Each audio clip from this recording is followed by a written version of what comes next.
आणि या विधानसभेचा पण निकाल आपल्या शिंदे सेनेच्या बाजूला लागला गावातून सांगतो.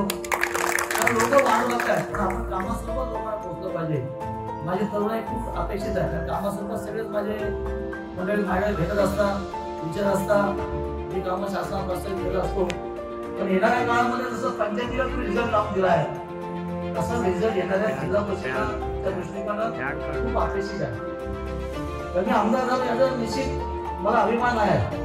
पण येणाऱ्या जिल्हा परिषदेची भगवा फटकायचा आहे हा माझा निश्चित आहे. माझ्या तालुक्यातल्या जिल्ह्यातल्या सगळ्या प्रमुख तालुक्याला सांगतो. जर मी एकचं पुढचं माझं नाव घ्यायला विसरतो. एक एम तालुक्याचा उभाचं नेतृत्व आहे. खूप अपेक्षा माझ्या त्याच्याकडे आहेत, खूप अपेक्षा आहेत.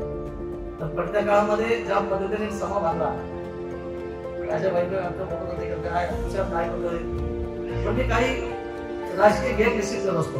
धर्मशा तुम्ही ते टाकून घ्या. आतापर्यंत राजकीय जीवनामध्ये अनेकांशी अनेक वेळा माझा संघर्ष झाला पण माझा खरा अर्थ कधी मला कळलाच नाही आणि कधी कळणारही नाही आहे. मी एखादं ध्येय हातात घेतलं ते पार का टाकत माझ्या निश्चित आहे. कारण परमेश्वराने मला ती देण दिली आहे. तर माझा चेहऱ्याचा अभ्यास खूप छान पद्धती असतो.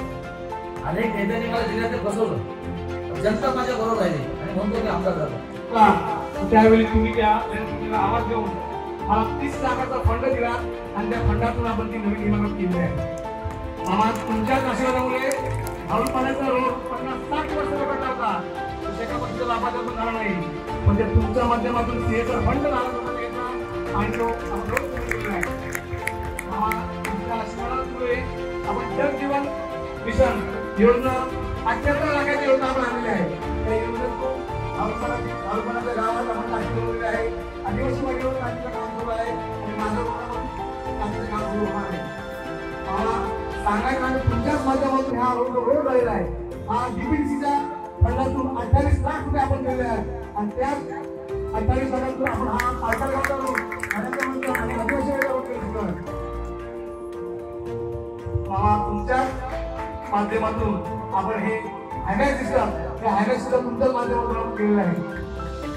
आणि मामा लोकांना जी फिल्टर पाण्याची गरज आहे ती सुद्धा तुमच्याच माध्यमातून मी ह्या पालघर गावात फिल्टर योजनेची योजना आणलेली आहे आणि लोकांना 10 रुपयात 20 लिटर पाणी देतो आपण. आणि मला तुम्हाला सांगेल इथे शेका पक्षाचे आमदार 35 वर्ष होते आणि शेका पक्षाचे हयात पण संपत आले होते. त्या अलिबाग मधून संपत आलेला त्यांना सुद्धा जे काम झालं नाही माझं आदिवासी वाडीचं ते तुमच्या आशीर्वादामुळे मी त्या माझं आदिवासी वाडीवर लाईट नेऊ शकलो, विद्युतीकरण करू शकलो आणि त्यांच्या घरात आपण